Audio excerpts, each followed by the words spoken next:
So guys as you can see over here मैले चाहिँ यो पिक्चरलाई एउटा पिक्चर छ यो पिक्चरलाई चाहिँ यसरी ड्र्याग गरेर फोटोसपमा ओपन गर्न ट्राई गर्दाखेरि चाहिँ तपाईँको चाहिँ यहाँ एउटा एरर आएको छ। यहाँ के भनेछ भन्दा चाहिँ कुड नट कम्प्लिट यो request because an unknown or invalid JPEG marker type is found भनेर चाहिँ यो तपाईँको फोटोसपमा चाहिँ यो फाइल चाहिँ ओपन भइरहेको छैन। यो फाइल चाहिँ यस्तो तपाईँको चाहिँ नेटबाट पनि कुनै पिक्चरहरूलाई तपाईँले चाहिँ डाउनलोड गरेको पिक्चरलाई फोटोसपमा ओपन गर्न थाल्नुभयो भने चाहिँ ओपन गर्न खोज्नुभयो भने चाहिँ तपाईँको यस्तो टाइपको एरर आउन सक्छ हैन। कुड नट कम्प्लिट यो request because an unknown or invalid JPEG marker type is found भन्छ। सो यस्तो केसमा चाहिँ म तपाईँलाई आज कसरी यसलाई यो प्रब्लमलाई कसरी सल्भ गर्ने भनेर चाहिँ यो भिडियोमा बताउन लागिरहेको छु। So here we go.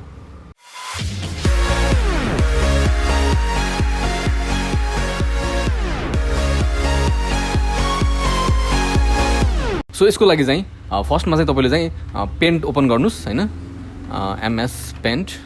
So यसलाई चाहिँ यसरी पेन्ट ओपन गर्नुभएपछि सो यो फाइललाई तपाईँले डाइरेक्टली तपाईँले यो फाइललाई फोटोसपमा नखोलेर तपाईँले चाहिँ यो फाइललाई चाहिँ ओपन विथ गरेर पेन्टमा खोल्नुहोस्, पेन्टमा हैन। सो यसरी चाहिँ यो पेन्टमा चाहिँ ओपन हुन्छ, पेन्टमा चाहिँ यस्तो एरर चाहिँ आउँदैन हैन।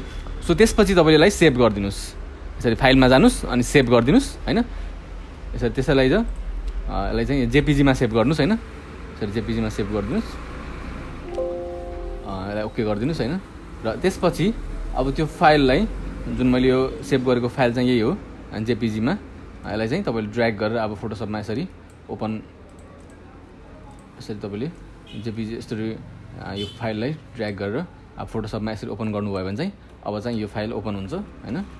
सो यसरी चाहिँ तपाईँले चाहिँ यो प्रब्लमलाई सल्भ गर्न सक्नुहुन्छ। So I will like this video and thank you for watching this video and see you in my next video. Bye by.